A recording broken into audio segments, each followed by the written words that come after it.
आप लोगों को लेसन 8 और लेसन 11 के महत्वपूर्ण प्रश्नों के बारे में बताने जा रहे हैं। चूँकि आपके सिलेबस से लेसन 9 और 10 को हटा दिया गया है, इसलिए लेसन 9 और 10 के क्वेश्चन आपको नहीं दिए जा रहे हैं।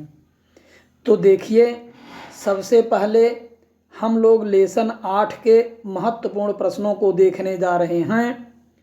तो पहला प्रश्न है, what is the first requirement of good etiquette.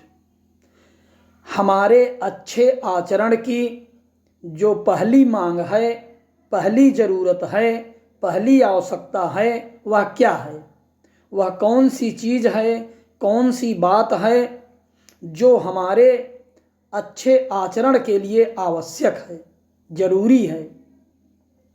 तो उत्तर है, प्रश्न से ही हम लेंगे, व्हाट को हटा देंगे, इज अंदर चला जाएगा तो हो जाएगा the first requirement of good etiquette is.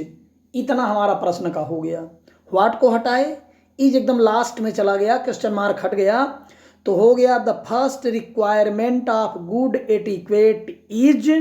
उसके आगे जोड़ देंगे a pleasing personality, a pleasing personality.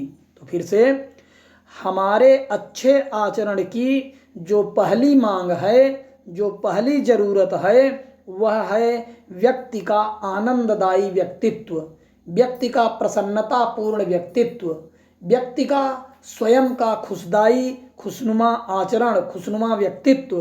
तो फिर से, the first requirement of good etiquette is. इतना हम प्रश्न से लिए।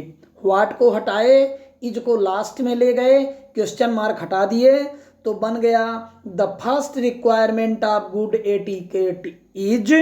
आगे जोड़ देंगे a pleasing personality, a pleasing personality, a pleasing personality, a pleasing personality. आपका प्रश्न बन गया the first requirement of good etiquette is a pleasing personality.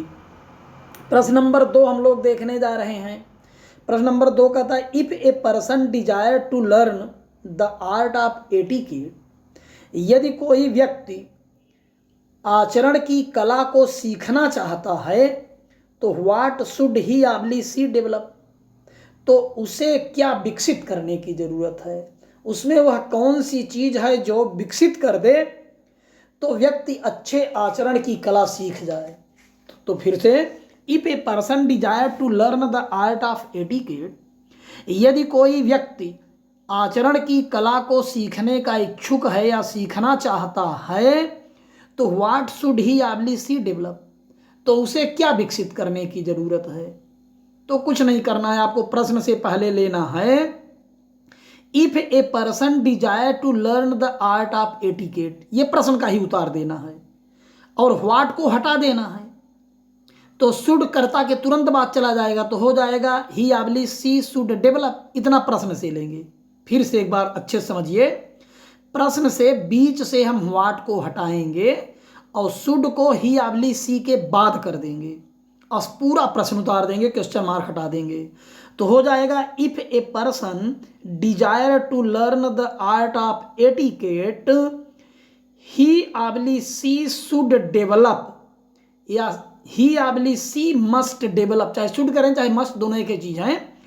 तो ही आबली सी मस्ट डेवलप, आगे जोड़ देंगे the power of speech, the power of speech, the power of speech.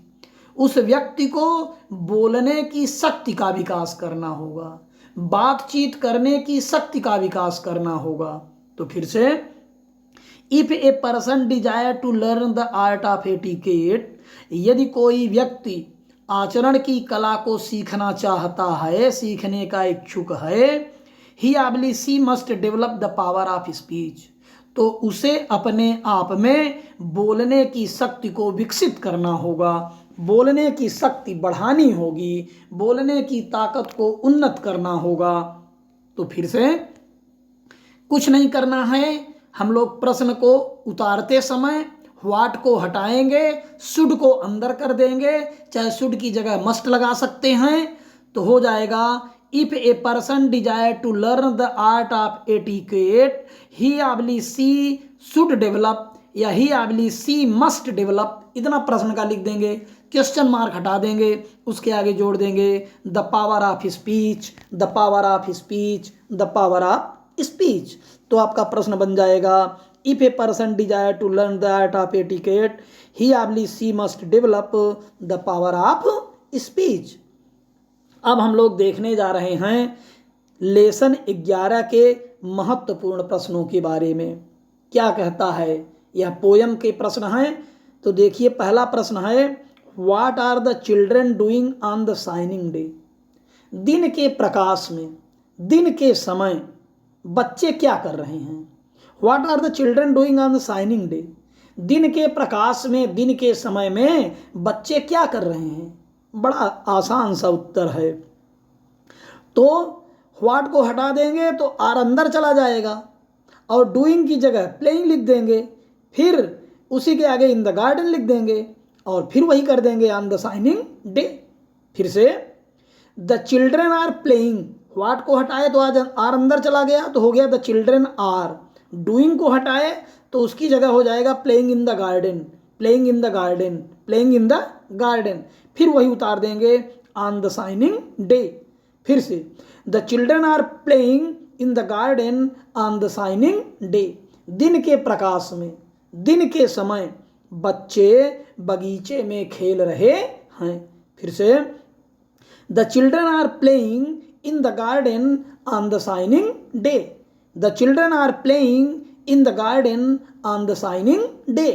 कुछ नहीं करना है आपको, व्हाट को हटाइए, आर को कर्ता के बाद ले जाइए तो हो जाएगा द चिल्ड्रन आर।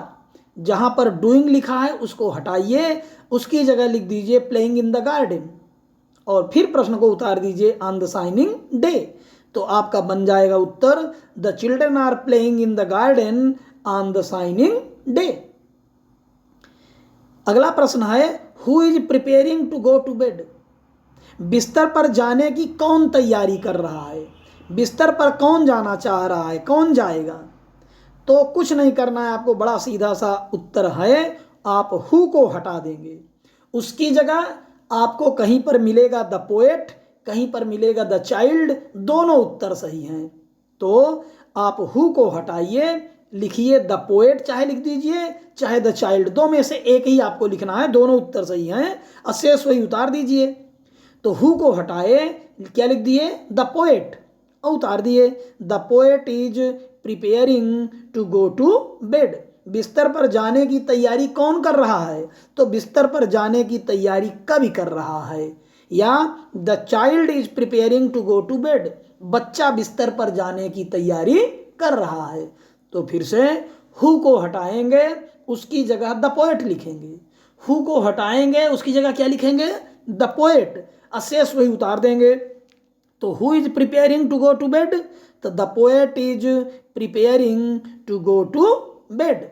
यदि हमारा वीडियो आपको पसंद आया हो तो लाइक करें, शेयर करें और यदि चैनल को आपने सब्सक्राइब ना किया हो तो चैनल को सब्सक्राइब कर दें ताकि आगे आने वाले वीडियो आपको अपने आप मिलते रहें। धन्यवाद।